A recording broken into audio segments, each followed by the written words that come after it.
saya menikah dengan mahar dana bansos gitu. Ya. Nah, itu kira-kira boleh atau tidak, Ustaz? Itu memang tersalurkan untuk kita sampai kepada kita, ya alhamdulillah. Artinya dana itu tidak kemana-mana, ya kan.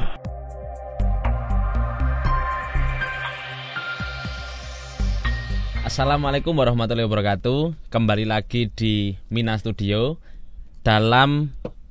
kembali lagi bersama kita di Mina Studio dalam program Si Paling Kepo, Ustadz.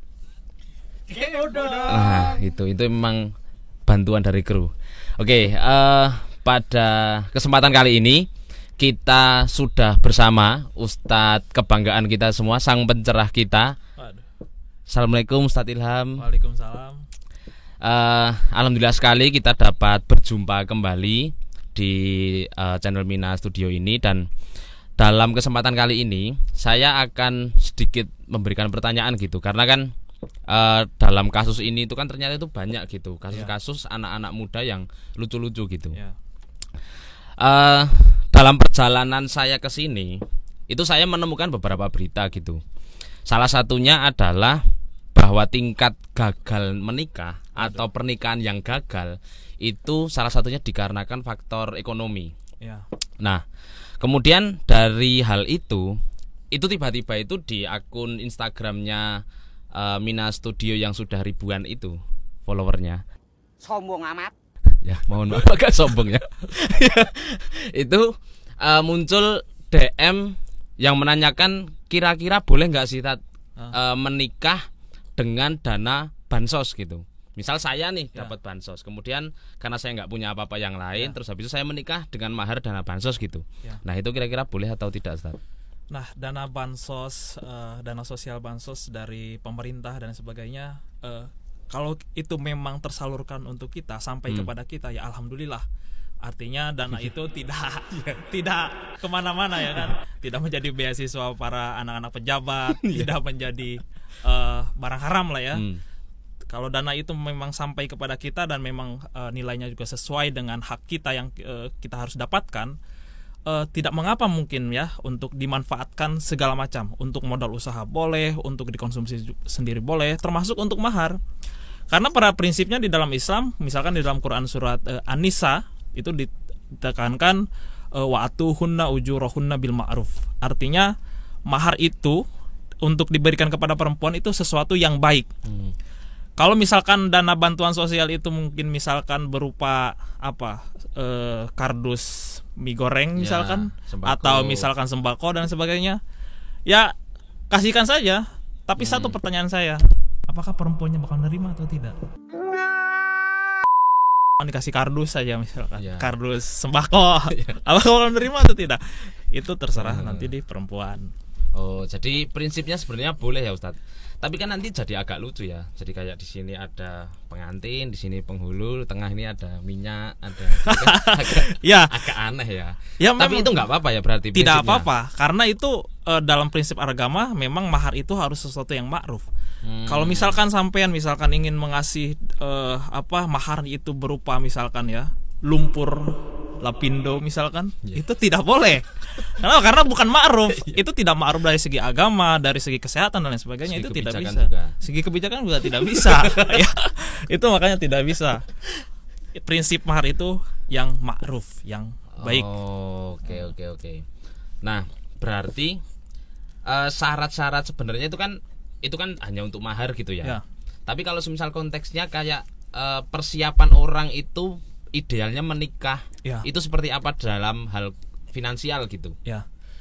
Begini ya, sebelum itu kita harus tahu bahwa di dalam hadis Nabi itu, ya inti untuk tidak memberatkan orang-orang lain yang mungkin terjegal nikah karena mahar tertentu yang terlalu mahal dan sebagainya. Di dalam hadis Nabi itu dikatakan bahwa ketika ada sahabat yang ingin menikah, terus dia konsultasi kepada Nabi, saya ingin menikah, terus kamu punya apa buat mahar, kata Nabi.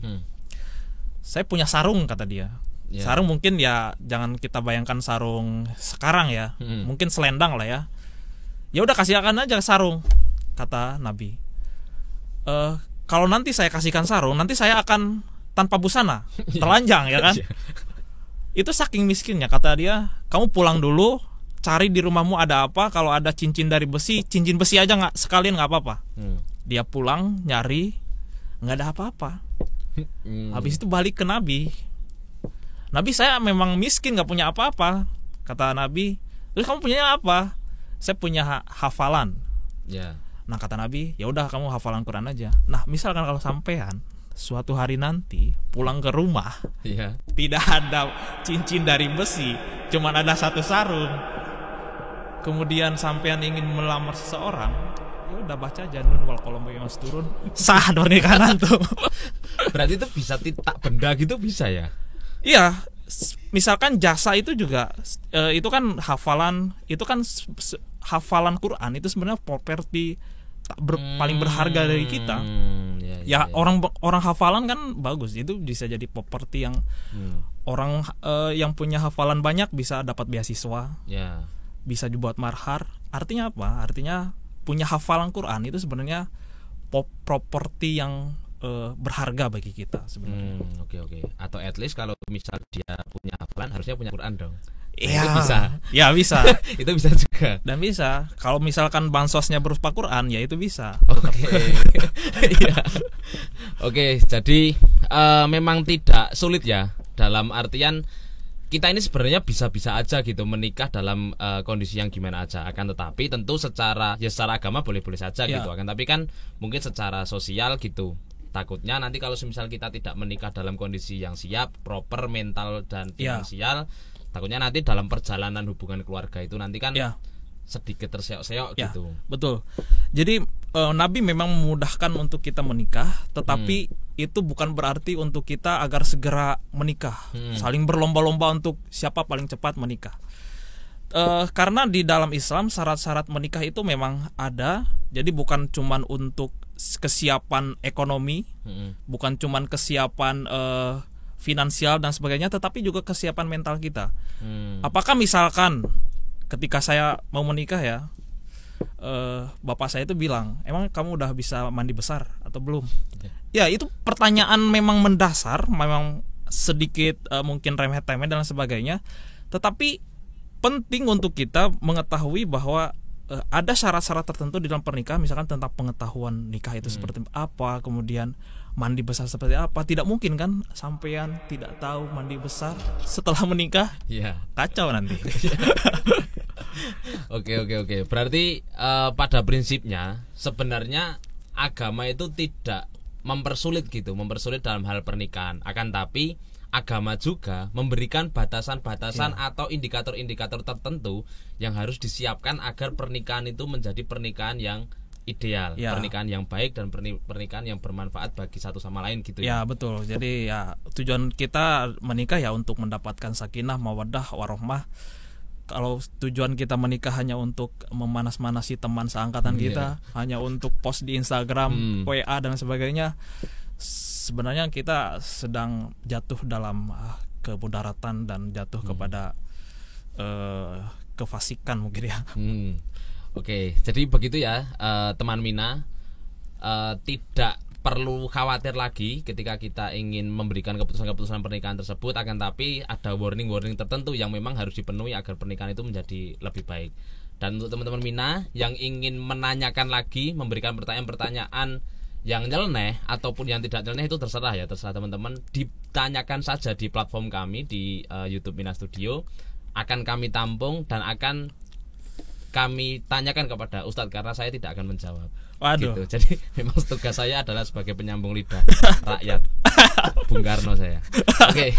Begitu, terima kasih teman-teman. Saya selesaikan saja. Terima kasih. Assalamualaikum warahmatullahi wabarakatuh. Waalaikumsalam warahmatullahi wabarakatuh.